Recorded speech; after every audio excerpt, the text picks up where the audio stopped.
Olá, mais um vídeo e esse é o sexto e último vídeo sobre a primeira temporada da série brasileira Sessão de Terapia, dirigida pelo Selton Mello. Nesse vídeo eu vou falar do Theo, que é o psicólogo dos outros 5 personagens, né, que eu analisei.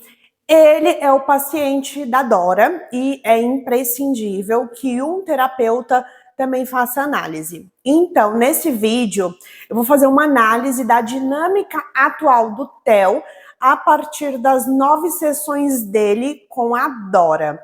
Eu vou usar como pano de fundo um livro que é do médico pediatra e psicanalista, que foi o Donald Winnicott.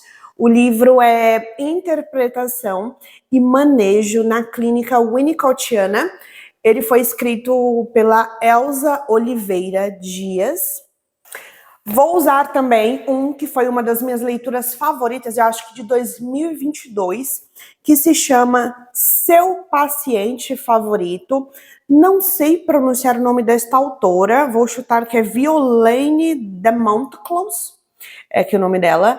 E né, o nome do livro é Seu Paciente Favorito, 17 histórias extraordinárias de psicanalistas. Vou usar um outro que eu tinha feito análise aqui, e inclusive fiz 2 vídeos, que é Talvez Você Deva Conversar com Alguém, da Lori Gottlieb. Ela também é psicóloga e psicanalista. E esse aqui, e eu vou usar um outro, gente, é muito livro, que foi uma das minhas leituras favoritas do ano de 2024, que é Dopamina, a Molécula do Desejo. Eu não vou nem pronunciar o nome desses autores aqui, que eu não vou saber.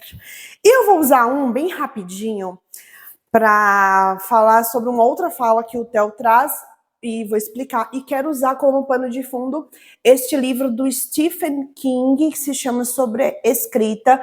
Também fiz um vídeo sobre esse livro, vou deixar tudo aqui na descrição. E esse livro aqui é voltado para um público bem nichado, que é o público que escreve, né? Tanto é que o nome é Sobre a Escrita, a Arte em Memórias. Então, esse último livro do Stephen King eu vou usar bem rapidinho. Nesse vídeo, eu quero fazer um pouco diferente dos outros, né? Então, os outros eu fui analisando com vocês, sessão por sessão, dos outros pacientes. E quando eu fui revisar o roteiro aqui para falar do Theo, eu percebi que estava bem repetitivo, né? Tipo, eu percebi que eu estava dizendo muita coisa que estava em um contexto que eu já tinha explicado nos pacientes anteriores, né? Porque muitos acontecimentos que o Theo ele leva para a sessão dele são sobre os pacientes dele. E isso tem um motivo muito, muito importante. Então, esse vídeo eu vou ser um pouco mais direta. Embora o fato de eu ser mais direta não signifique que o vídeo não vá ter embasamentos profundos, né? Vocês viram aqui o tanto de livro que eu irei usar, portanto, que vai me proporcionar um olhar multifocal, e também não significa que este vídeo não vai ficar longo. Então, eu já vou introduzir os principais temas que eu quero tratar. E eu quero introduzir com uma pergunta. Por que o Theo é excelente e muito fora da curva no papel de psicólogo, mas falha miseravelmente no papel de pai e marido? Esse vídeo é sobre isso. Inclusive, os mais atentos já vão ter sacado que a resposta para esta pergunta está contida na própria pergunta. Se quiser pausar o vídeo e pensar na pergunta, vocês vão perceber. E eu já quero começar esse vídeo também com uma frase que faz uma ponte entre a atuação do Theo dentro do papel de psicoterapeuta e como a dopamina age.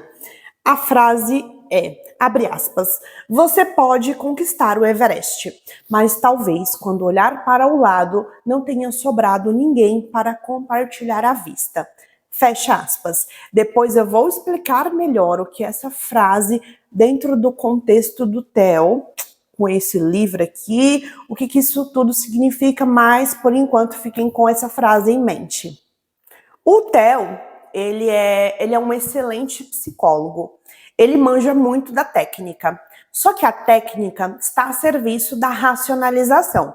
E aí toda essa racionalização se choca com os sentimentos, que obedecem uma outra lógica que as ciências humanas e biológicas ainda não conseguiram aprender de forma precisa. O Theo tem 2 filhos e já dá para perceber que ele é um pai muito ausente, embora fisicamente ele esteja presente na vida dos filhos. Então ele é casado e ele mora na mesma casa que a família. Dá para pensar que o Theo usa o trabalho como uma fuga. E sabe qual é um ganho interessante do trabalho como mecanismo de defesa? É que ele é muito bem visto socialmente. E não só. O trabalho, ele pode gerar um ganho inconsciente, ao menos ali na dinâmica do Theo, né, que eu acho que é inconsciente. Que é o trabalho, ele reforça a autoestima do Theo. À medida em que ele trabalha bastante e estuda mais, ele se torna um terapeuta mais e mais competente. E lapidar a autoeficácia é uma forma dele dizer a si mesmo que, se eu não sou tão bom, né, com a minha família, ao menos no meu trabalho eu sou excelente. É como se ele se contasse essa narrativa. É como se ele estivesse tentando compensar, né, compensar uma falta, né, para suprir um vazio e para suprir aí uma lacuna na história de vida dele, que a gente vai falar mais. Então, a demanda que levou o Theo a voltar para a terapia foi porque ele percebeu que ele estava muito esgotado e estressado durante a condução das sessões. E ele é basicamente, né, ele tá ali durante a série, a gente vai vendo que ele é basicamente uma panela de pressão ambulante, que explodiu em uma das sessões, quando ele sugere, né, ao casal, a Ana e o João, o último vídeo que eu fiz é sobre eles, então ele diz bem alto, claro e um tom muito agressivo que eles deveriam fazer um aborto. O Theo está tão esgotado que ele acabou entrando na sintonia de um paciente que o provocou, que foi o João, né, casado com a Ana. Às vezes, quando eu falo que o Theo é agressivo, né, quando eu vou comentar sobre essa série com alguns amigos meus, as pessoas não entendem bem o que eu quero dizer com isso. Porque na cabeça dessas pessoas, elas associam o traço raiva, né, com a sua expressão ali mais extrema, que é o embate corporal. Só que as pessoas se esquecem que esse traço, ele tem várias gradações. Dá para ser agressivo sem encostar um dedo em alguém. O tom de voz mais inquisitivo pode ser uma maneira de expressar raiva e agressividade, de uma maneira, né, que socialmente é mais adaptada. Então você pode usar o seu tom de voz para expressar agressividade de uma maneira mais adaptada e vai estar sim sendo agressivo, vai sim ferir esse outro. Aproveitando, né, vou trazer já aqui um recorte desse livro que eu vou usar como pano de fundo, que essa psicanalista diz a partir do Winnicott. Esse é também o motivo de o autor tantas vezes afirmar que uma boa psicanálise nem sempre se faz de boas interpretações. Mesmo uma interpretação correta no sentido tradicional pode extrapolar a maturidade emocional do paciente e, como diz o autor, não devemos tentar encontrar o paciente antes de ele estar lá para ser encontrado. Sobre isso, eu quero fazer um paralelo com esse lado mais incisivo do Theo, que é uma reflexão de ele fazer aqui interpretações que muitas vezes eu percebo que os pacientes eles não estão preparados para saber. Então, nas palavras do próprio Theo, quando ele procura a Dora, ele fala que está pulando etapas. Então, ele está tão estressado e junta aí mais esse traço dele que é um tanto evidente de... Ele tem um traço marcante de agressividade que acaba extrapolando, né? Acaba contaminando as análises dele e o modo como ele tem aquela troca terapêutica, como ele exerce o processo na terapia com os pacientes. O que me lembra esta outra frase que está neste livro, que fala, né? Um mau analista fazendo uma boa interpretação. Às vezes é mais ou menos assim que eu vejo o Theo, quando eu percebo que ele acaba extrapolando um pouco nas interpretações em um momento que os pacientes não estão prontos para acomodar e entender as interpretações que ele está fazendo. Então, como eu disse, a agressividade tem várias gradações, vários tons. E o Theo é o que o Winnicott, né, disse nessa última frase que eu li. Terapia não é leve. Se você quiser ficar leve, você pode comer um doce, um alimento hiperpalatável ou ter um orgasmo. Quem diz isso não sou eu, mas o Theo e a própria Lori Gottlieb, né? Tem uns trechos que ela fala também exatamente uma variação dessa frase, que terapia não é para ser leve, não. E na primeira sessão de volta, né, o Theo tem uma atitude muito significativa. Ele se senta na cadeira da Dora. Se vocês assistiram a análise que eu fiz sobre a paciente Júlia, vocês vão se lembrar de que esse detalhe, ele é objeto de análise, né? Então aí depois o Theo, ele pede desculpas e se senta na cadeira que é do paciente. Esse primeiro ato falho dele me remeteu ao mecanismo de defesa-resistência.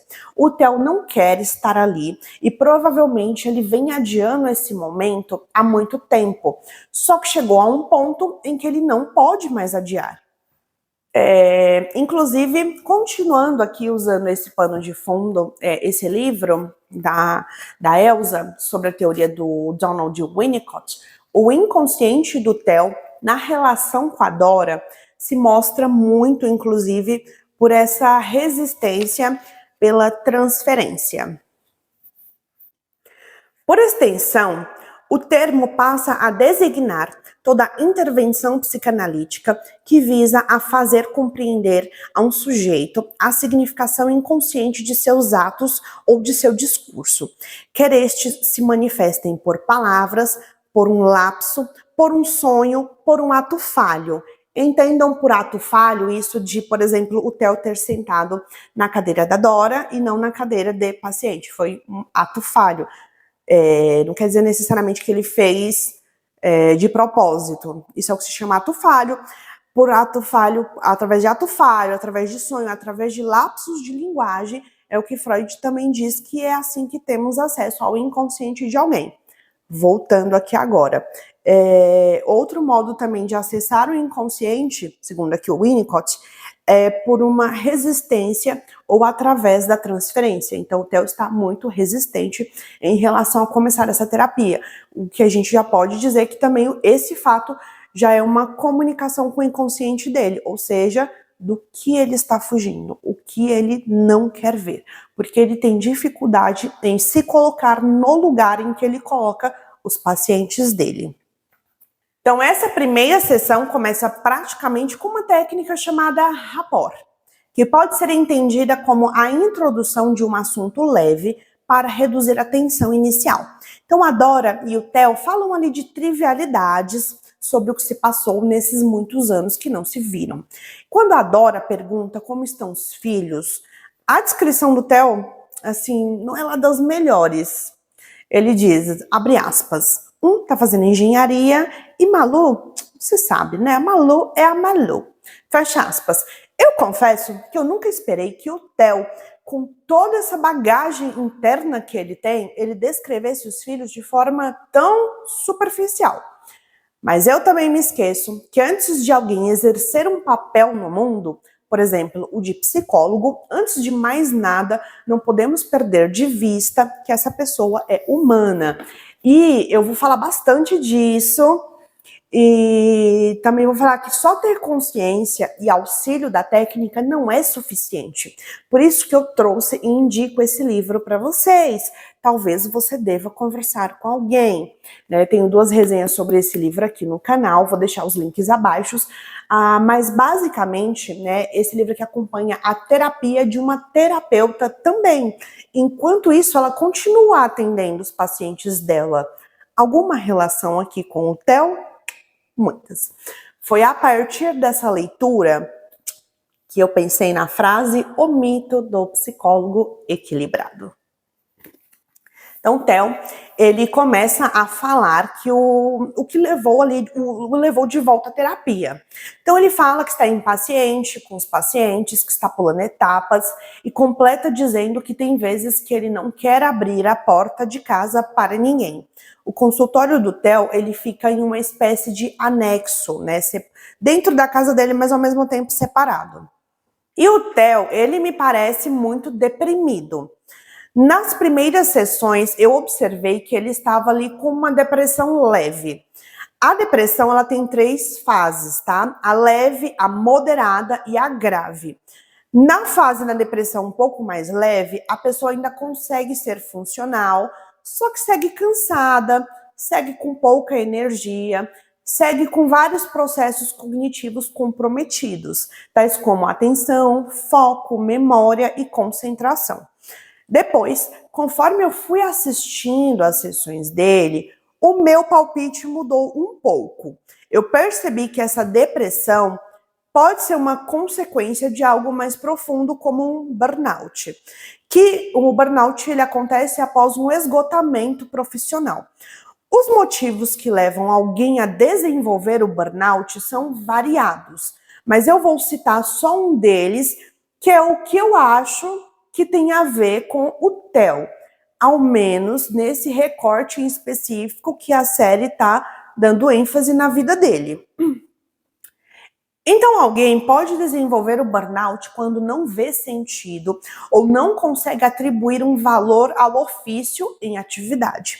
E o Theo, ele está entrando em uma baita crise existencial, que vai o fazer questionar toda a teoria que embasa o trabalho dele e toda a vida dele, incluindo o que antes era alicerce, mas agora ancora. E aí, segundo o Winnicott, o manejo das condições do setting, ele tem que se levar em conta as condições ambientais gerais do paciente. E essa condição de estresse que advém do trabalho é o que está me parecendo ser um tanto negligenciada. Tem um diálogo com a Clarice que eu achei muito significativo. Nesse diálogo, o Theo diz estar preocupado com uma mancha no sofá. A Ana, lá do casal, a terapia de casal, ela teve um aborto espontâneo e acabou sujando o sofá de sangue. E o Theo diz que alguns pacientes são muito sensíveis e percebem cada mudança na sala. E nessa hora, a Clarice responde, abre aspas, é você que é sensível e percebe cada mudança nessa sala. Fecha aspas. Eu trouxe essa cena porque dá um preâmbulo do contexto e da dinâmica da relação do Theo com a esposa, que só vemos raramente. E isso é mais um indicativo de que ele se dedica muito mais ao trabalho do que à família. O Theo tem muita dificuldade de balancear o tempo que ele tem ali entre a família e o trabalho, o que leva a um burnout. A série traz esse diagnóstico? Não, esse palpite é meu. Para mim, tá bem claro. O Theo, nas sessões, ele costuma falar de todo mundo, menos dele. Ele fala da Clarice, fala da Manu e principalmente dos pacientes. E claro, né, que enquanto ele está falando de todo mundo, indiretamente ele também está falando dele. Tem até uma frase bem conhecida do tio Freud que diz, abre aspas, quando Pedro me fala de Paulo, eu sei mais sobre Pedro do que sobre Paulo. Fecha aspas. E quando ele fala desses pacientes, o Theo está trazendo um subtexto muito específico. Ele está falando em um contexto que inclui relacionamentos. E por quê? Né? porque essa é a área da vida que o Theo mais negligencia, né? Que são as relações, em detrimento do trabalho.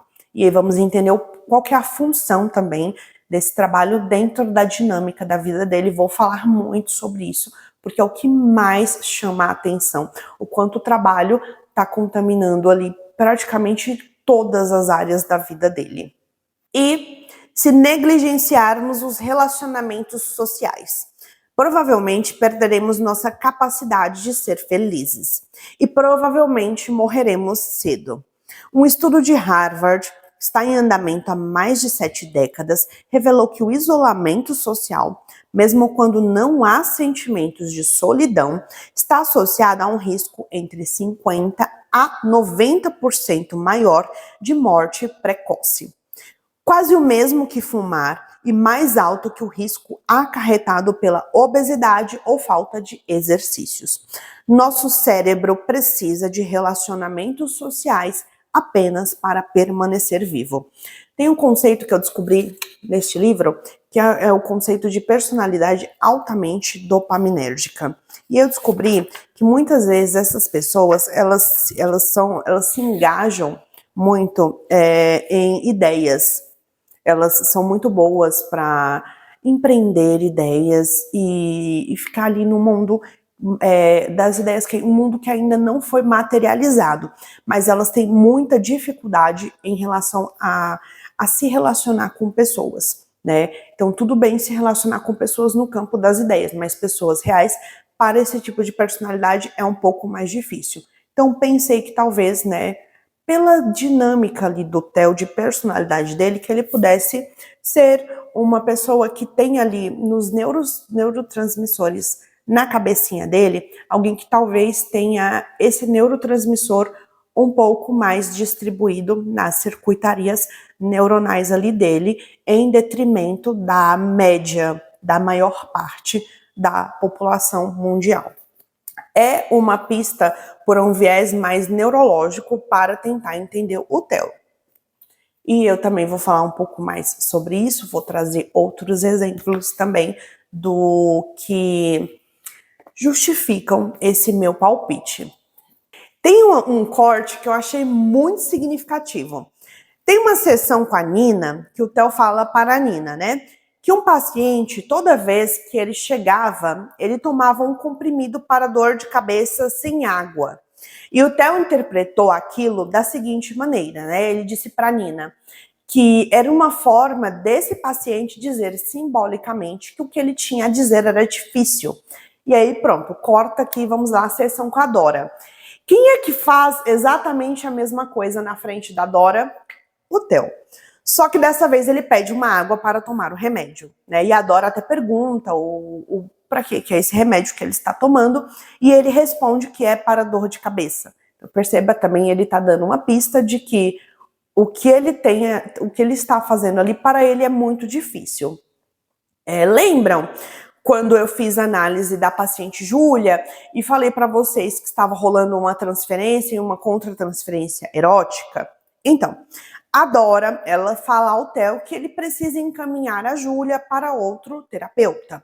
Porque nessa nova dinâmica entre eles, ambos já não têm mais condições de construir uma relação analítica que não seja fortemente contaminada pelos afetos que sentem um pelo outro. Guarda isso aí, que eu ainda vou voltar também nessa questão que é bem significativa.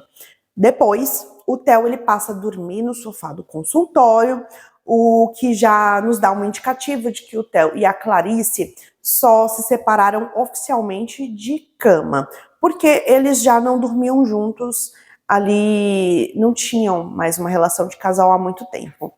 Notem que ele escolheu o sofá do consultório ao invés do sofá da sala de casa.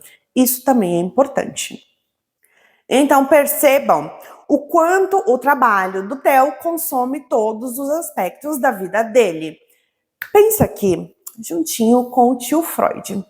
Ele dizia que temos uma quantidade limitada de energia e que, portanto, se eu deposito muita energia em uma determinada área da minha vida, é óbvio que outras vão ficar defasadas em absolutamente qualquer aspecto, qualquer ângulo que você olhe para a vida do Theo, o trabalho dele é central. Ele deposita, investe e reinveste energia em cada aspecto do trabalho dele. Ele é um viciado em trabalho. Até as questões mentais que ele tem são relacionadas ao trabalho, como um burnout. Ele dorme, come, usa o banheiro e passa o final de semana no trabalho. A terapia dele se confunde com supervisão. E se vocês não acharam tudo isso muito doido, é porque vocês não entenderam o que eu quis dizer com a terapia dele se confundir com supervisão. Mas eu vou explicar. Mas antes, né, vocês se lembram que eu comecei esse vídeo me predispondo a responder a pergunta? A pergunta é: por que o Theo é excelente terapeuta, muito fora da curva no papel de psicólogo, mas falha miseravelmente no papel de pai e marido? E eu disse que a resposta estava dentro da pergunta. Então, se você ainda não sacou isso, acho que você não está entendendo nada desse vídeo. É melhor voltar do começo, porque agora as coisas vão ficar um pouco mais complexas. Agora, esse vício em trabalho está tão acentuado na personalidade do Theo que eu me peguei me perguntando, né? Mas esse momento que o Theo passa com a Dora é uma terapia ou é uma supervisão? Diversas vezes eu notei que a terapia dele se confundia com uma supervisão. Então vamos lá que eu vou explicar para vocês. Para o Freud, existe um tripé da formação psicanalítica, que é análise profissional, a supervisão e o estudo teórico. São esses três que vão construir um excelente profissional em psicanálise.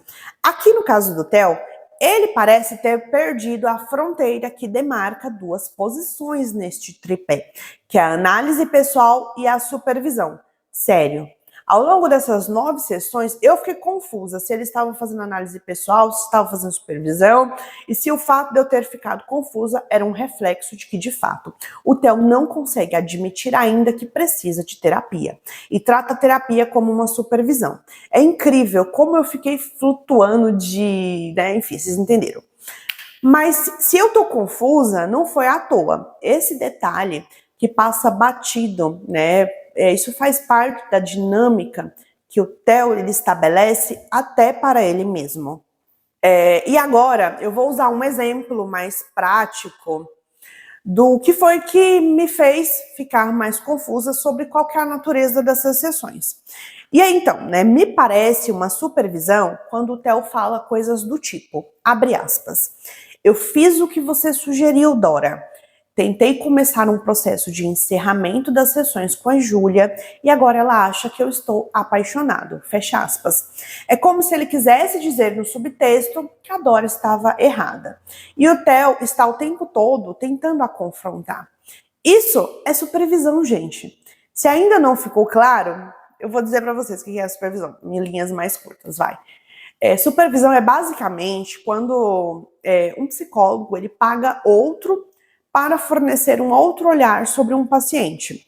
Psicólogos iniciantes, eles costumam recorrer à supervisão, ou até mesmo psicólogos que não são iniciantes, mas que estão tendo alguma dificuldade na análise com algum paciente específico, também podem sim recorrer a uma supervisão paga. Normalmente você paga outro psicólogo para te ajudar com o paciente.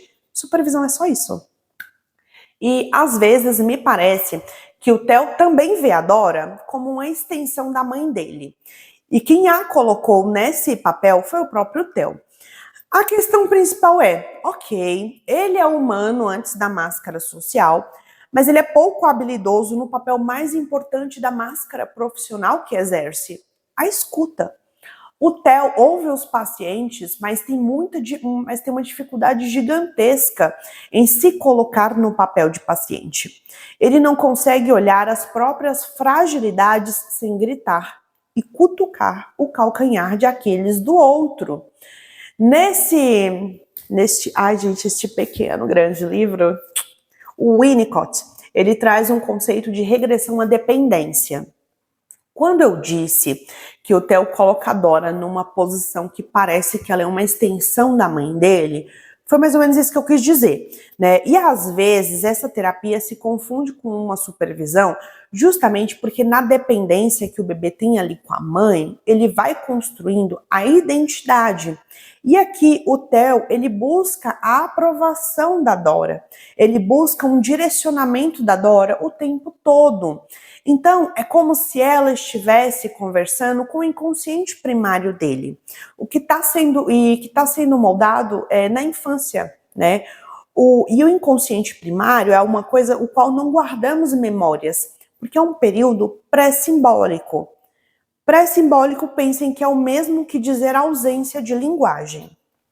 Uma das coisas que eu aprendi nessa dinâmica do Theo com a Dora é que raramente as pessoas nos veem, raramente as pessoas nos ouvem, raramente é sobre nós. Às vezes nós somos instrumentos, deveras vezes nós somos representações, o que acaba nos suscitando sentimentos, e quando olhamos uma situação pela lente da emoção mais sensação, que é igual a afetos, os dois juntos, sensações mais emoção, tendemos a estar errados, mas é justamente quando estamos mais felizes.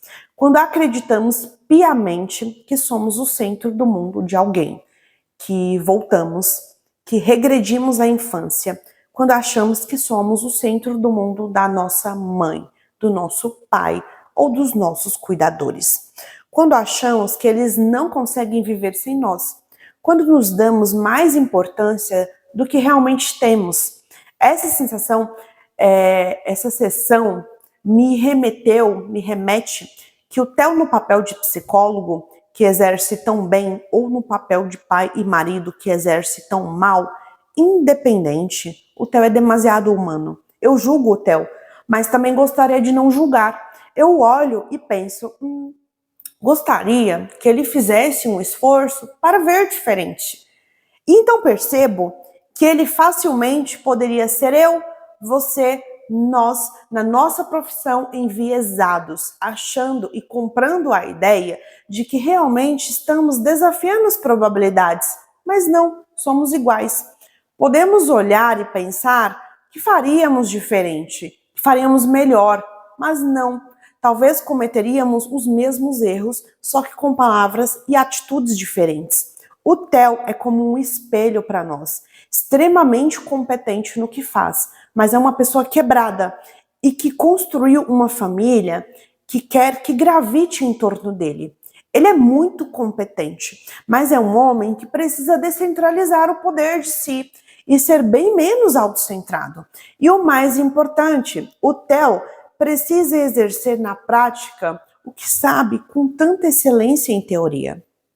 Eu percebo, às vezes, o Theo nessa competição cega com a Dora, tentando a desestabilizar exatamente para a colocar na situação em que ele está, instável. Mas mais uma vez, ele traz histórias do passado da Dora com o objetivo de a atacar. E o nível de autocentramento do Theo é assim, nesse nível aqui. Ele acha que ele sabe muito mais sobre a vida da Dora, ele que nunca esteve na pele dela. Como se ele soubesse, tivesse muita certeza de que sabe muito mais dela do que ela, que viveu a vida dela. E aí, nas palavras da Dora, ela fala, abre aspas, que ela fala que ele toma as críticas como uma ofensa pessoal. Fecha aspas. E a Dora pergunta também, né? Abre aspas. Por que você me procurou, Theo? Fecha aspas. E eu também estava me fazendo a mesma pergunta. E o Theo responde, abre aspas. Eu te procurei porque eu precisava te testar. A partir da quinta sessão, temos uma mudança na dinâmica da terapia, que passa de uma sessão individual para uma sessão de casal. Mas mesmo assim, a dinâmica ainda parece uma supervisão. Só que agora o Theo analisa e antecede absolutamente tudo o que ele consegue sobre a Clarice. E a Dora, ela diz, né, abre aspas, O Theo assumiu o papel de terapeuta e está analisando nós duas. É muito confortável olhar de fora. Fecha aspas. Deste modo, o analista em treino muitas vezes faz análise melhor do que o fará passados alguns anos, quando ele souber mais. Como eu trouxe lá na sessão com a Ana e o João sobre a postura de cada um em relação ao outro, né?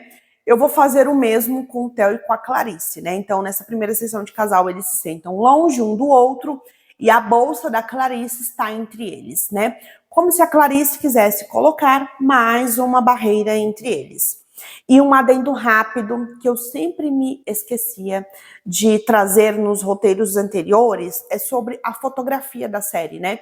Que tem um tom bem acinzentado. Vocês podem perceber pelas fotos que eu vou postando aqui sobre os personagens, né? Como para mim, tá? Ficou assim, como se quisesse fazer uma analogia entre um tempo nublado e o humor dos personagens. Em relação às roupas dos personagens, eles usam muitos tons pretos e variações nos tons de cinza. E quando algum personagem usa roupas de outras cores, é sempre um tom meio pastel, uma cor meio apagada, desprovida de brilho. Não há roupas ou com cores vibrantes. A Dora está sempre de preto, a Clarice está sempre de preto, o Theo também, mas o Theo também ele varia um pouco mais nas cores para tons mais escuros. No final, no começo da série, o Theo tá com roupas num tom meio pastel. Já nas sessões finais, ele já tá com roupas bem pretas, totalmente escuras mesmo. Tem a Nina, que é a adolescente, teve uma vez que ela foi para uma sessão usando um macacão rosa, mas é um rosa também puxado para o tom de pastel, como se tivesse mesmo ausência de brilho, ausência de vida. É como se a fotografia e os tons de roupa dos personagens dissessem que eles têm pouca vitalidade. Interpretei desta forma, tá? Não sou boa, não entendo quase nada de fotografia, mas foi a impressão que eu fiquei. E a Dora, né, ela propõe 3 sessões, né, nesse formato terapia de casal, para saber se seguem com a terapia de casal ou individual. A ideia de terapia de casal veio da Clarice e o Theo concordou, né? O caso, inclusive o caso que a Clarice teve acabou, eu tinha comentado em alguma análise de algum outro paciente que a Clarice teve um caso, que foi na do Breno. Por isso que eu falei para vocês que eu tinha que mudar essa dinâmica, porque ia ficar muito repetitivo. E até agora aqui, gente, estamos na 5ª sessão, tá? E o Theo está visivelmente estressado nessa sessão e ele diz que talvez deva dar um tempo das sessões. No subtexto do que ele fala, ele parece atribuir o estresse à terapia / supervisão, porque ele não pode atribuir o estresse ao vício dele super recompensado socialmente. Ou seja, ele é o cara que se esconde dos problemas trabalhando demais. Ele é um terapeuta excelente, mas isso tem um preço. E vemos que o vínculo com a família dele estar comprometido foi esse um dos preços, né? Então ele agora quer ter alguém para culpar, a Clarice. Mas sabemos que a culpa também é dele mesmo. Todos têm ali o seu quinhão de culpa. E admitir seria o primeiro passo para cortarem essa bola de ferro que eles estão carregando nos pés e, portanto, estão os ancorando. Mas, como nada é à toa, para o Theo deve ser muito doloroso admitir isso, porque ele é um terapeuta muito competente, e não é incomum que pessoas muito inteligentes, muito racionais, tenham atitudes irracionais, justamente porque usam a inteligência a favor de se contarem narrativas muito interessantes, sofisticadas e convincentes para se manterem sendo irracionais. Elas não percebem que usam, no caso do Theo, né? Ele não está percebendo que ele está usando uma alta habilidade a serviço do desserviço a ele mesmo. E mesmo a Clarice admitindo que fica confortável na situação em que ela sugeriu, né, a terapia de casal, E mesmo dizendo que ela não é boa para falar dos próprios sentimentos, ela tá lá, tentando fazer algo para entender a si, entender o Theo e saber como foi construída essa relação. A Clarice, com esse gesto, ela mostra um tiquinho de esperança no casamento. Porque ela ainda acredita e sabe que vai ter que fazer rotas diferentes para conseguir enxergar e fazer diferente. E fazer diferente é realmente desconfortável. Nessa sessão, a Clarice diz ao final, abre aspas, como eu vou sair daqui agora? O que é que eu vou fazer? Fecha aspas. Ela parece a pessoa mais saudável naquela dinâmica com o Theo, porque ela consegue reconhecer e sustentar que estar perdida é o mais natural nessa circunstância. Já o Theo, ele parece incapaz de expressar alguma outra emoção além da raiva. E o Theo me parece embotado emocionalmente. E aqui fica um pouco da minha crítica à série. O Theo tá deprimido. E isso parece estar sendo negligenciado. Eu acho que a Dora deveria o encaminhar para um psiquiatra, mas aparentemente o fato de o Theo apresentar mais um sintoma da depressão, que foi o embotamento emocional, parece negligenciado. E como ele tá um depressivo funcional, né, que é uma situação muito aplaudida socialmente, talvez muito dos sintomas dele não seja vantajoso de se ver como uma deterioração, como um colapso, né? E outra, o Theo ele tem um traço mais obsessivo na personalidade dele. Traço esse que é extremamente marcante. E ser obsessivo também é recompensado socialmente, porque é a pessoa que faz melhor do que se espera. É uma pessoa que atenta a cada detalhe. É a pessoa que procura se aprimorar e esse custo pode ser alto demais. Pode custar a integridade física e emocional. Pode abrir portas para vícios. Abre portas para se construir uma família disfuncional, que é o que está acontecendo com o Theo. Sexta sessão e a segunda sessão aqui de terapia de casal. Nessa sessão, parece que eles estão fugindo da sessão. A Clarice e o Theo ficam metade da sessão discutindo onde está a Malu, que é a filha deles, que não dorme em casa desde a noite anterior e que supostamente tem uma vocação para assistente social, já que ela é voluntária e 3 vezes por semana em algum programa social ali da escola, tá? Enquanto isso, a Dora tenta chamar atenção para este fato, né?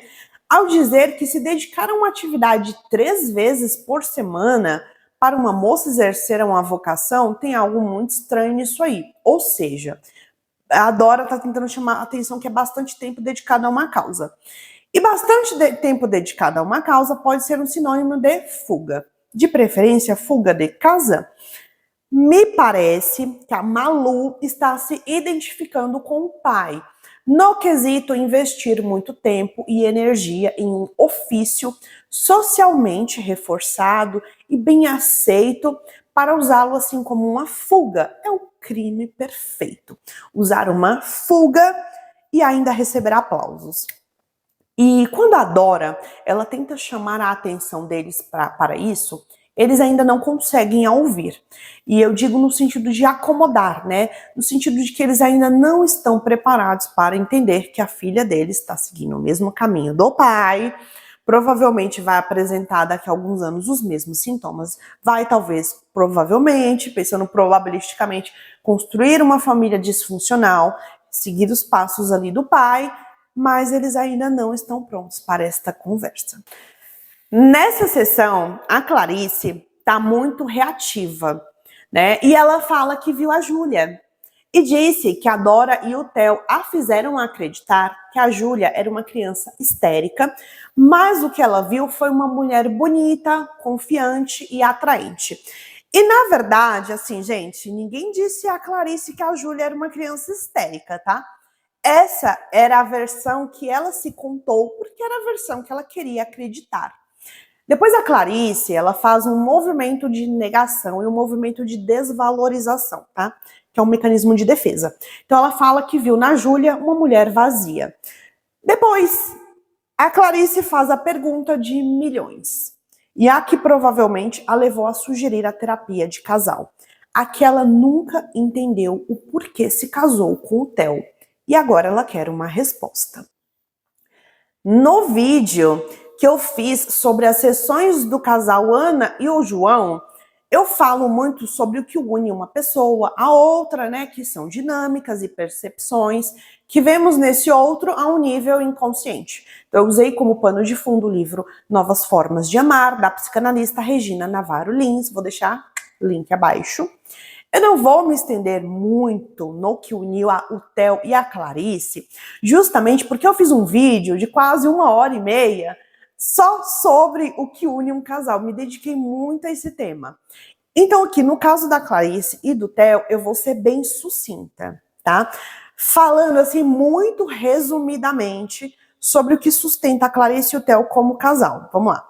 O Theo, ele tem um grande ego e ele sabe sustentar e alimentar esse grande ego. Olhando na biografia dele, dá para falar que o Theo, ele não precisa ser modesto no que diz respeito à qualidade do que ele entrega profissionalmente, né? Se eu fizesse um elogio ao trabalho dele e ele me desse uma resposta evasiva, que não faça alusão ao esforço dele e de tudo que ele se privou para alcançar a excelência que tem, eu diria que ele está fazendo um movimento de falsa modéstia.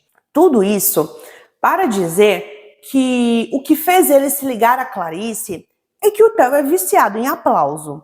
Ele precisa se ligar, portanto, a alguém que não tem um objetivo claro na vida, alguém que não tem uma ambição profissional, para que essa pessoa possa olhá-lo e dizer com palavras e atitudes que ele é muito fora da curva. O que me pareceu ligá-los é essa troca. A Clarice acha que o Theo é um máximo e o Theo precisa que afaguem o ego dele.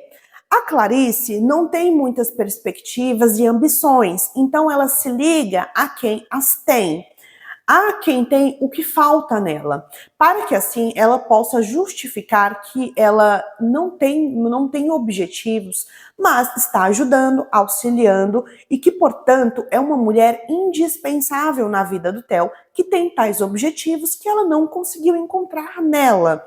Assim, ela mesma se concede a autoabsolvição quando o quesito é: o que você está fazendo da sua vida, Clarice? Sua vida tem sido inútil? Bom, para ela, como pessoa, sim, quase inútil mesmo. Mas para ela, dentro do papel de mãe e esposa, o que ela faz é completamente útil. Conseguiram sacar agora a tela invisível, a teia invisível que os une? Aqui sobre a Clarice, eu não consigo falar muito dela porque ela quase não aparece.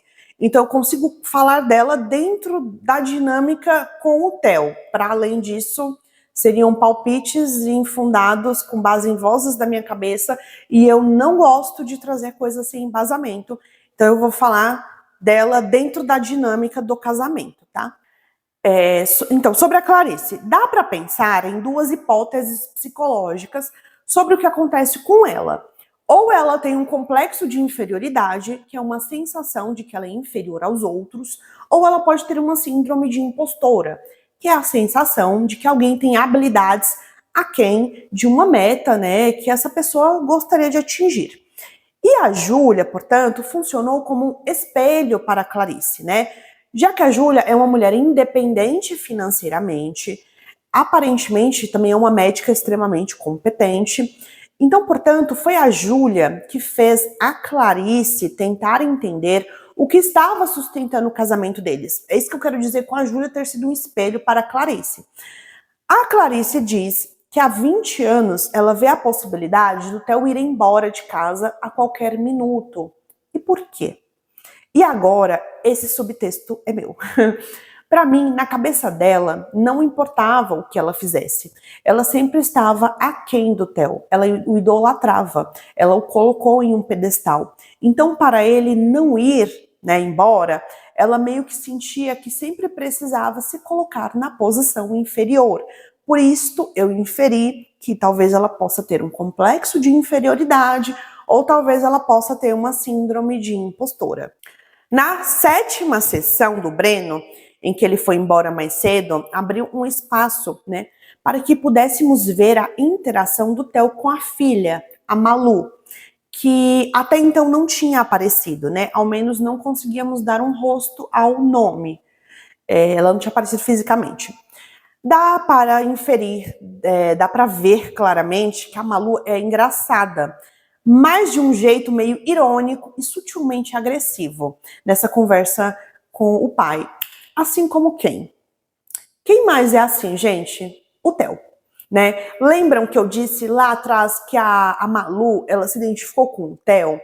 Que ela se identificou em um nível que ela também usa um excesso de trabalho, né, a vocação lá para trabalhar em alguma ONG, para assim passar mais tempo fora de casa? Pois é, até no modo como a Malu se comunica, ela é cagada e cuspida o Theo todinha. Mas o Theo, a gente, não parece se incomodar. Ele parece levar numa boa, como se aceitasse esse aspecto da personalidade dela. Claro, né, é dele também. E com certeza o Theo já sacou que a filha se identificou com ele, né? Tem uma frase que diz, abre aspas, a imitação é uma forma de elogio, fecha aspas. É tipo isso que a Malu faz. Só que é claro, assim, ela não tem consciência, mas o Theo, eu acho que ele sabe sim. Ao mesmo tempo em que ali na interação entre eles, vemos uma enorme barreira, né? Vemos um abismo entre eles que não consegue fazer a conversa fluir. Então eles mal conseguem sustentar o silêncio entre eles. E o silêncio fala. Mas para sustentar o silêncio, temos que estar muito confortáveis e seguros do afeto do outro. E aí, que para mim, né, o que para mim preenche esse silêncio, o que tá preenchendo está repleto de falas veladas, né, que seria um paradoxo. O de que o Theo, ele sabe sustentar o silêncio na terapia, sabe manter a atenção flutuante em terapia com os pacientes dele, mas entre ele e a filha não acontece o mesmo. E sobre a atenção flutuante, eu falei no vídeo, eu acho que sobre o Breno. 7ª sessão e 3ª sessão da terapia de casal. Em absolutamente todas as sessões, o Theo tem a mesma postura, combativa. Ele sente como se o tempo todo estivesse sendo atacado, por isso a postura mais defensiva. Outro recurso que ele usa como estratégia é inverter os papéis e anteceder os pensamentos da Dora. Então, ele tem muita dificuldade de se colocar no papel de paciente. E eu me pergunto o porquê. O que o Theo guarda do lado de dentro que não pode sair? Porque ele é tão resistente em se colocar na posição em que ele coloca os pacientes. E aí eu cheguei também aqui em 2 palpites. Primeiro, embora ele reconheça racionalmente que o controle é uma ilusão, no campo das emoções as coisas acontecem de forma diferente. 2, ele sabe que se desse menos importância do que ele acha que tem, isso seria libertador. Nem tudo o que aconteceu com a filha dele, a Malu, tem a ver com ele. Nem tudo o que a esposa diz tem a ver com ele, mas ele compra a ideia de que tudo gira em torno dele, porque ele é bem autocentrado mesmo. Nessa sessão de terapia em casal, a Clarice está crescendo. Em 3 sessões, ela cresceu muito. Ela chegou a muitos insights valiosos e dolorosos sobre ela, sobre a dinâmica da relação deles. E nas 7 sessões totais do Theo, ele ainda é o mesmo. Eis o dilema do psicólogo equilibrado para vocês. Ou melhor, a falácia do psicólogo equilibrado, né? Antes de alguém interpretar um papel social como profissão, essa pessoa é, antes de tudo, humano. Por isso é essencial não criarmos uma ilusão, uma definição de que alguém, de como alguém é, com base unicamente na profissão que tem, descolando essa pessoa de um contexto que ela cresceu, um contexto da época em que está inserida. Claro que a profissão que escolhemos diz algo sobre nós, mas a definição da profissão, seja ali exatas, humanas ou biológica, falando de uma maneira mais genérica, não molda quem somos. No final, somos todos animais falantes. E aí, do micro ao macro, as coisas vão ficando cada vez mais complexas. Pensando na teoria da evolução das espécies do Darwin, que eu adoro o tio Darwin, as coisas são simples, pensando na teoria dele. E nós somos simples. Temos os mesmos anseios, embora usemos palavras e gestos diferentes para dizer a mesma coisa. Mas, depois de anos de evolução da linguagem, as coisas foram ficando mais complexas na linguagem. Mas, em essência, somos iguais. E pensar que somos iguais é incrível. Porque se a gente se coloca em uma posição igual, eu te vejo. Eu posso ter uma noção do que o outro sente. Afinal, temos uma relação horizontal. Mas, se a gente se coloca acima, temos uma relação vertical. E nessa relação vertical é realmente quase próximo do impossível ver o outro, entender esse outro, já que partimos do princípio que somos superiores. Mas, no fundo, o que essa série nos mostra é o quanto a vida cotidiana das pessoas é igual. Temos os mesmos anseios, só que significamos com palavras diferentes. Tem uma frase que fala, abre aspas, confundir para afastar, fecha aspas. Eu não sei quem disse essa frase, eu vou pesquisar e vou deixar o autor aqui. Mas ela ressoou na minha cabeça quando eu assisti esse episódio dessa última sessão de casal com eles, né? O que resulta aqui nas próprias palavras do Theo para a Clarice. Tá? Pensei nessa frase por causa dessas palavras que ele diz para Clarice. Abre aspas. Eu fui casado com você todos esses anos e não percebi. Eu estou decepcionado comigo por não ter enxergado. Por isso, esse episódio me remeteu à frase anterior e toda essa reflexão baseada no tio Darwin que eu trouxe.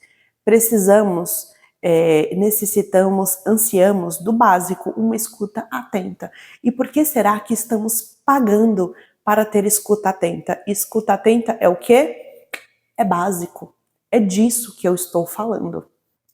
A interpretação psicanalítica não é terapêutica nela mesma, mas unicamente na medida em que exprime uma relação pessoal de compreensão autêntica. Agora, em outra página, eu vou falar sobre não interpretar as interpretações do Theo, tá? Que são como uma defesa, essas interpretações que ele fica trazendo toda hora sobre o que a Clarice diz, tá? É como se ele estivesse ali o tempo todo em um estado de hipervigilância, em que ele tem que anteceder o comportamento do outro. No caso aqui, o comportamento verbal da Dora e o comportamento verbal da Clarice. E também o comportamento privado, né? Que ele traz o comportamento privado a partir das interpretações dele. Por privado, entendam julgamentos, né? Sim, o Theo ele se sente julgado. Então ele entra nessa posição defensiva e para se defender de um suposto ataque. Cenário de ataque esse que ele criou na cabeça dele. Mas se ele criou na cabeça dele, provavelmente algum motivo o tem, né? Isso precisa ser assinalado, pois nem tudo o que o paciente diz, assim como nem todo o silêncio do paciente, é uma comunicação. E agora tem um outro trecho aqui que fala: ele me disse, abre aspas, se você começar a interpretar esse tipo de coisa, terei que transferir esse tipo de atividade para uma outra coisa que não apareça. Né? E o Winnicott, ele completa dizendo que nem toda interpretação é uma interpretação que deva se levar em conta. E a métrica, né, para saber se algo que o paciente diz deva ser interpretado, é tentar entender quando a construção ali de raciocínio, quando a visão de mundo do paciente ela é extremamente racional, ela é extremamente embasada, né? Então, essas construções de raciocínio extremamente racionais e embasadas é o que o Winnicott ele chama de não interprete. Então, isso é o que ele fala pois nem tudo que o paciente diz, assim como nem todo o silêncio do paciente é uma comunicação. Ele fala que não deve se analisar isto. Quem que fica trazendo o tempo todo embasamentos racionais e não consegue se colocar no lugar de paciente? O Theo. E então, assim, são essas interpretações racionais e embasadas que o Theo ele faz o tempo todo das falas da Clarice. E foram elas que o cegaram para que ele não visse a esposa, né? E quando eu digo de não ver a esposa, eu quero dizer no sentido de a enxergar para além dos papéis, mãe e esposa. A Clarice, antes de exercer esses dois papéis, ela é uma mulher que nunca foi vista pelo marido. Por isso que o Theo pede desculpas, né? E fala, abre aspas, eu me sinto um tolo de não ter te visto, como eu não te ouvi antes, como eu não percebi isso antes. Ele fala isso. Não vou trazer o contexto do porquê que ele tá falando, porque não faz diferença. A questão é, vocês entenderam o meu ponto? Espero que sim. Tem uma frase que a Dora diz que é marcante. A Dora diz, abre aspas, vocês têm que entenderem que nós sempre repetimos os padrões da nossa criação. Fecha aspas. É o que eu disse lá atrás. Dizemos e fazemos as mesmas coisas todos os dias com gestos e palavras diferentes. Esta frase é de autoria minha. Eu a criei com base no conceito de compulsão à repetição do Freud. Gostamos de pensar que estamos sempre em frente, mas estamos sempre andando em círculos. E é aí que a terapia entra. Quando tomamos consciência disso e continuamos ainda a andar em círculos, tá? Isso não muda porque é nossa natureza. Mas talvez possamos ampliar esse círculo ou customizar esse círculo. Ou empurrar alguém de fora desse círculo que está só atrasando o nosso lado. Oitava sessão e a terapia aqui volta a ser individual. E o Theo, gente, ele chegou tão alvoroçado e verborrágico, num tom de raiva. Parecendo aqueles pacientes que não veem a psicóloga há meses e precisam resumir em 5 minutos, tipo, um tweet, tudo o que aconteceu. Só que assim, extrapola os caracteres do tweet, tá? E então precisa falar tudo o que aconteceu quando não estava ali em terapia. A Clarice não quis ir à sessão de casal e, segundo o Theo, eles mal se falam em casa depois que começaram a terapia. Depois, ele começa dizendo uma coisa que eu achei curiosíssima. Ele disse que sente inveja dos escritores, porque eles criam um mundo e decidem tudo o que vai acontecer. Agora, eu vou falar da minha perspectiva de escritora. Sim, eu tenho um livro publicado. Eu sempre deixo o link na descrição. Assim, quem quiser pode adquirir os 5 primeiros capítulos de forma gratuita. Depois desse comentário do Theo, eu pensei, querido, eu vou pegar na tua mãozinha, amigo. Eu gosto de você, Theo. Deixa eu te recomendar, amigo, um livro que se chama Sobre a Escrita, do Stephen King. Ele o escreveu pensando justamente nesse público mais nichado, o das pessoas que escrevem. E bem, segundo ele, o que eu concordo segundo Stephen King, tá? O que eu concordo. Os nossos personagens, aparentemente, têm vida própria. Temos uma noção do esqueletinho do enredo, mas não temos a menor ideia de onde os personagens e a prosa que criamos irão nos conduzir. Eu sei disso na prática porque eu tenho um livro.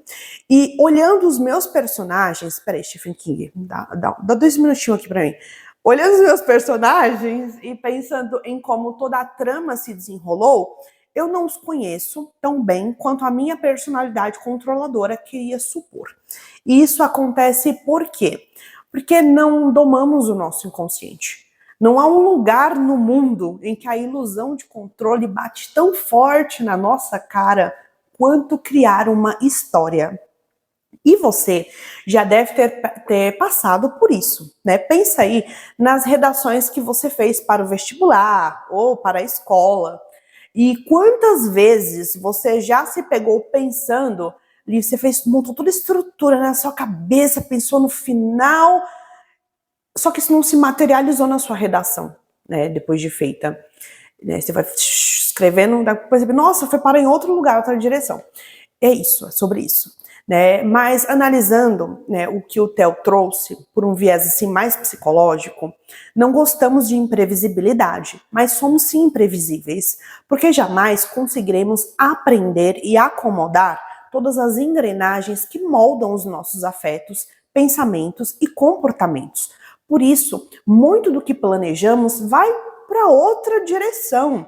E as pessoas ao nosso redor também dão a sua contribuição na quebra da ilusão de onipotência e controle. Porque as nossas decisões, elas se chocam com as decisões das outras pessoas. E se chocam com a realidade também, como essa realidade se mostra, ao invés de como gostaríamos que essa realidade fosse. E sobre o livro, né, o Theo ainda segue dizendo, né, abre aspas, eu seria um péssimo escritor. Todos os meus personagens teriam um final feliz. Fecha aspas. Bom, para você que está escrevendo, gosta de escrever, recomendo esse livro do Stephen King, é muito bom. Então, é natural e legítimo que o Theo sinta raiva, insatisfação, angústia, ansiedade generalizada, medo, é natural. O que não é natural é como ele está conduzindo as situações do dia a dia, como se ele não estivesse sentindo nada disso, atendendo pacientes quando ele não está bem e levando uma vida como se o que ele sente não afetasse o desempenho dele no trabalho e, em consequência, os pacientes dele. Para que ele possa executar um bom trabalho, ele precisa estar bem. Ele precisa aprender a pedir ajuda. Ele é um excelente terapeuta, mas ele não é Deus. Ele não é invulnerável. E é assim que a vida é. Não sabemos a sintonia emocional das pessoas com quem convivemos, a sintonia emocional delas o tempo todo. Mal é mal, temos a capacidade crítica de entender os vieses que moldam os discursos dos outros.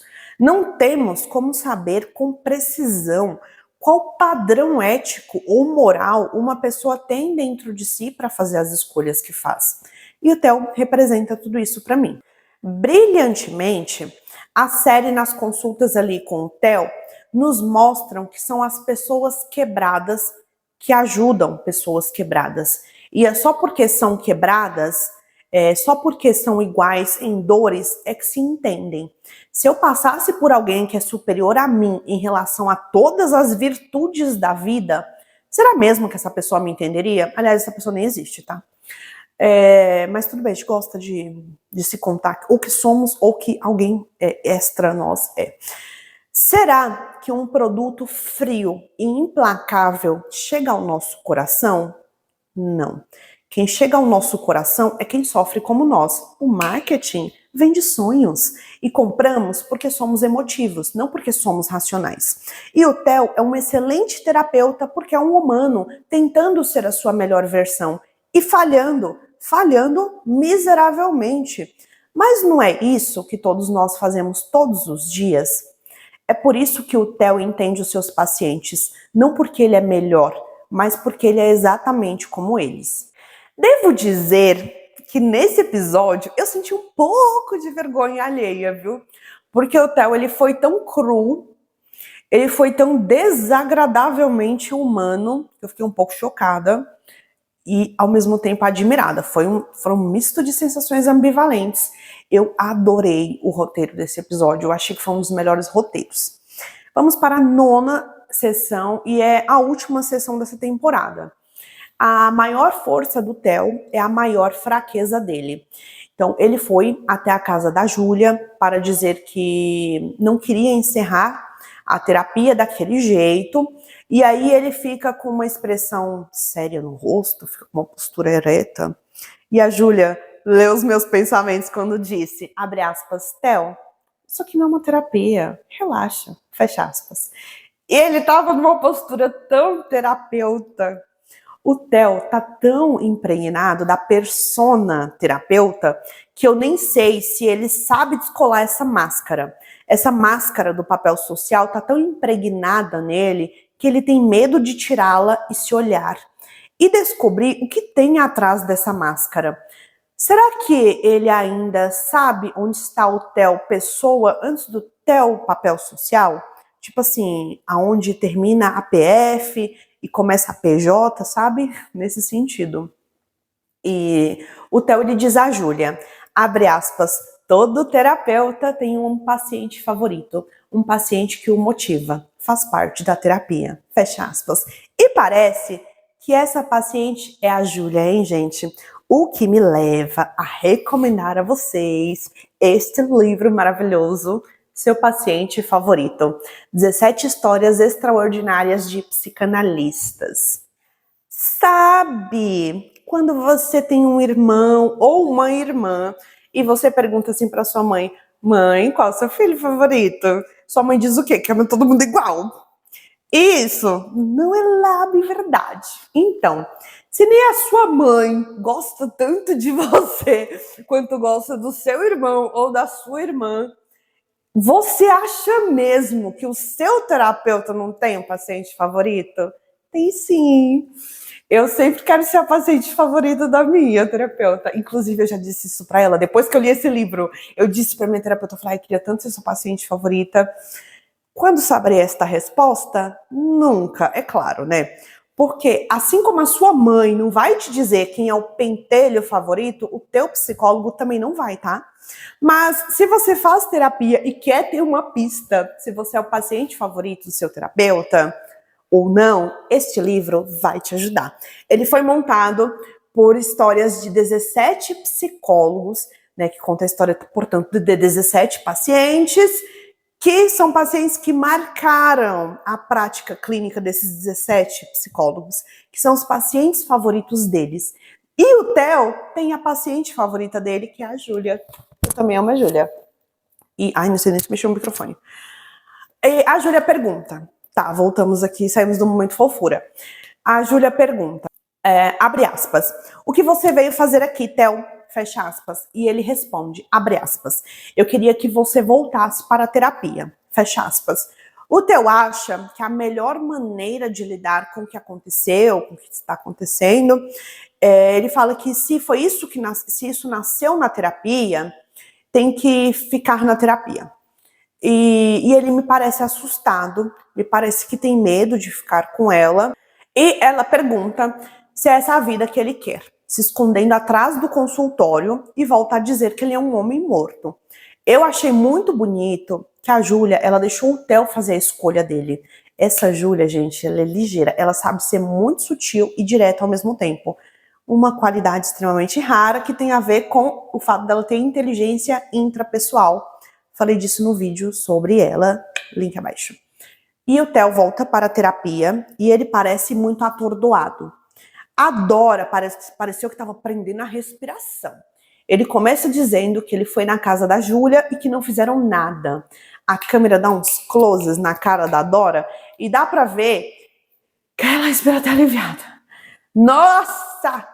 Antes do Theo dizer que eles não fizeram nada, parece que ninguém estava respirando na sala, nem eu. Nem minha mãe e meu irmão, que não estavam assistindo a série, não estavam respirando, tenho certeza. Ele disse que teve um ataque de ansiedade lá na hora, na casa da Júlia, e até o tom de voz dele está mais baixo nessa sessão, né? Ele fala com a cabeça mais baixa também, como se sentisse vergonha de tudo o que ele estava sentindo, de tudo o que viveu lá na casa da Júlia, e ele começa a se depreciar. Nesse momento, foi o único momento em que eu vi o ego do Theo lá embaixo. E eu entendi o porquê ele faz tanto esforço para ser uma excelente profissional. Porque quando ele se vê, quando ele tira essa máscara, ele se vê com baixa autoestima. Ele se tem em baixa conta. Como terapeuta, ele pode estudar para ser excelente. Mas e como pessoa? Tem algum livro que nos ensina a sermos excelentes pessoas? Tem bússola? Tem alguém para nos guiar? Olha, a resposta é não para todas as perguntas. Mas se você é a pessoa que vê o copo meio cheio, a resposta é um meio sim para todas. Mas se ele se esconde atrás de um papel social, é para as pessoas não verem o que ele não quer mostrar nem diante dele mesmo em frente ao espelho, que ele é um homem frágil e que se sente pequeno. E talvez um dos erros que eu mais vejo os profissionais da saúde mental cometerem é se esquecerem de aplicar na prática o que sabem na teoria, né? Uma vez que a definição de sábio, eu gosto muito dessa definição, ela é muito sucinta e prática. Ela fala, né, que abre aspas, é viver na prática o que se ensina, Fecha aspas. Talvez o que falte ao Theo é perceber que transbordamos no mundo o que já está em nós, independente do nome que damos, do papel que exercemos, seja pai, psicólogo, marido ou filho. E aí entra um outro conflito, né? O de que ele é um excelente pai, por que ele não consegue ser um excelente marido na mesma medida? E outra resposta para essa mesma pergunta que eu tô gravitando aqui nesse vídeo, eu vou trazer para vocês a partir do recorte de uma entrevista da diretora e roteirista a Shonda Rhimes. Ela escreveu uma das minhas séries favoritas da vida, que é Grey's Anatomy, entre outras séries. E ela disse em uma entrevista mais ou menos assim, tá? Vou reproduzir de cabeça, porque eu decorei. E eu não tenho mais esse vídeo, porque não tenho mais redes sociais. Ela fala mais ou menos assim: se vocês me acham que eu sou uma excelente roteirista, uma excelente diretora, se vocês acham que eu sou uma referência na minha área, é porque eu estou perdendo tempo de qualidade com as minhas filhas. Quando eu estou me dedicando a um projeto, eu estou deixando de vê-las, ver um balé delas na escola, ver uma apresentação delas na escola. Então, portanto, para ser uma referência na minha área, eu estou perdendo tempo de qualidade com as pessoas que eu mais amo. É algo mais ou menos assim que ela fala. E aí, eu quero trazer novamente este livro, né, Dopamina, Molécula do Desejo, que eu falei para vocês sobre a negligência das relações sociais, né? Então, aparentemente, para ter algumas respostas ou para completar as que eu tinha, eu tive que sair do campo de humanas e migrar para biológicas. E essa foi a mais próxima que eu encontrei. Há indivíduos que se relacionam muito bem com ideias, mas que emocionalmente e principalmente em relação a relações humanas, eles não conseguem atingir a mesma excelência. Porque talvez a resposta para muitas das nossas perguntas não esteja só na dinâmica da personalidade de alguém, mas em como a genética organizou e distribuiu alguns neurotransmissores. E a genética tem seu peso. A psicologia nunca negligenciou o peso da genética. É que eu não vejo as pessoas falando tanto, tá? Quando for falar de psicologia, o pessoal geralmente fala mais de ambiente. E o Theo, ele pergunta para a Dora, abre aspas, e agora? Você não tem nada para me dizer? A psicologia não tem nada a me dizer sobre isso? Fecha aspas. O Theo está em uma crise existencial. E eu fiquei me perguntando se a depressão dele vai piorar. E ele tem um traço que é a maior força dele, mas também pode ser a maior ruína dele. E o vídeo todo foi sobre as facetas da nossa personalidade que nos tornam fora da curva, mas que também guardam o mesmo potencial de nos destruir, tá? E eu vou terminar com uma última leitura aqui do livro maravilhoso da Interpretação e Manejo na Clínica Winnicottiana. Ele precisava começar do início, e qualquer outra coisa seria uma sobrecarga intolerável. Este é o movimento que o Theo está fazendo e teremos mais capítulos sobre este começar do início a partir dessa baita crise existencial que ele tá, acredito que na segunda temporada. É isso.